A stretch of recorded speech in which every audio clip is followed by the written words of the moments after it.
and welcome to the Cameron and Tia channel. I am Tia, and today we are walking through a DIY hack for styling wedding invitations and other details on the wedding day. This month we are going through all things styling for the wedding day, and last week we went through my 5 biggest tips for improving your wedding invitation flat lays.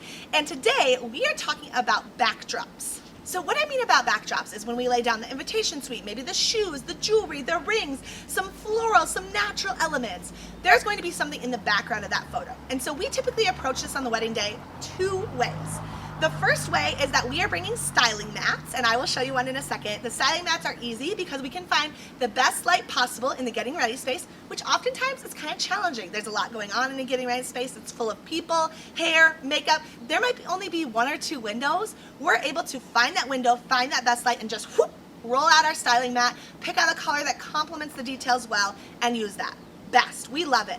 Our styling mats are from Holland D Design, which I'm going to link in the description. We have tried so many styling mats, and we love Holland's because Holland hand paints them. So they have so much texture, they have so much depth, they're absolutely stunning. So that's option 1. Option number 2 is that we're finding something that's natural to the getting ready space or the venue. So we love this option when it works because it's really going to tie in with the rest of the day. So this might be finding, they might have a super cool tiled floor in the bathroom. They might have a window ledge that really has like the deep oak that we're going to see later on in the venue tables. This is great because it's cohesive with the rest of their day. But it's really challenging for the reason that I was speaking to earlier. We need light. Light is the priority in making our detail photos look clean and cohesive with the rest of the day. And without that, it becomes really challenging. So using a bathroom tile floor that has a door shut and no natural light is out of the question for us. We are finding natural light. So those are the 2 ways that we typically use backdrops. But the hack is actually using this. So it's a bridesmaid's dress.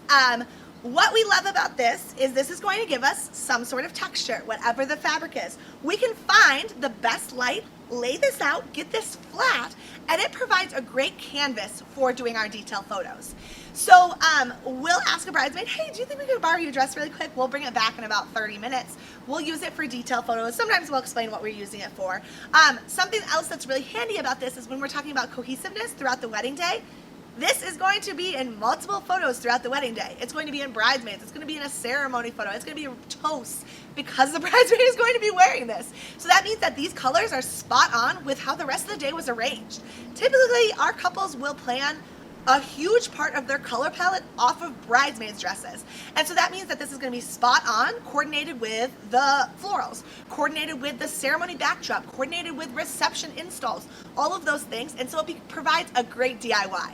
So that is our biggest hack. It's simple, it's easy, but it is clutch when we forget our styling mats at home, or when we're looking for a change of pace. We might not have styling mats that coordinate well with the couple's details. We've got this. So what I'm going to do next is I'm going to show myself styling on this so you can get a feel for it. And then at the end of the video, we're going to show you a lot of final products on the dress. Then you can see if you like it, see if it's something you want to use as a DIY hack on your wedding days. Okay, we're keeping it simple here with a 1-piece invitation suite, which is what they had, and I'm just flattening out the dress to make sure that there are no wrinkles whatsoever. So then I love using both sides of the ring box in most cases because it gets 2 things at the same level. So I'm going to put one side down below, and then I'm going to play with that side a little bit. You're going to see me move and test lots of spots for everything. That's how I feel like I can get it right, and it's fun to kind of play around with and see what you really love. So there I'm doing the same thing with the tie. Then I'm stacking both bands on that other side. Earrings can be a bit finicky. In most cases I take off the backs, definitely if they're rubber stoppers, and manipulate them a little bit to get them to lay well. So these are threading earrings, so I'm just like playing with the back end to get it to lay. Then risers, like acrylic ones, are really, really awesome. I'll link ours down below, but in this case I didn't have them, so I'm just using a box. Then I'm going to take our hairpiece and kind of manipulate it again so I can just add a little extra sparkle. Flowers and natural elements are key, so here I'm using one of my favorite things, rose leaves. I love to put them underneath pieces as a layering element. I think it adds a lot to it to kind of have them fade out because they're not going to be quite as in focus as the main invitation suite piece. I'm adding some more. I guess I hated it. I'm trying out something new, some other types of floral, and then I'm taking this rose and I'm spreading it out.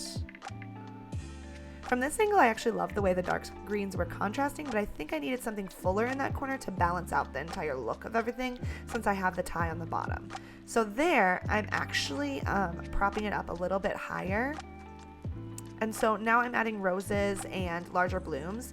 Here's that fuller element to balance it out. For roses, you can take them by the stem and twist them back and forth to open up the petals. And here you'll see me manipulating them even more to continue opening them up. I want to make sure the invitation suite is the highest item so that it's in focus and the rest can be a bit soft. And because the rose is so tall, that's why I replaced my stand-in riser with something taller. So that's just a cologne box.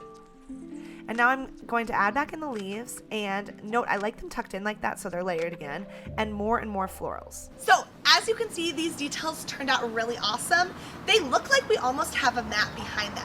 One thing you want to be careful of is making sure that dresses are wrinkle free. If they have a lot of wrinkles in them, that's going to be really challenging in your detail photos, and that might be something that you get home and in post-production you're feeling really itchy about, and then you're trying to smooth out those wrinkles. That is not worthwhile.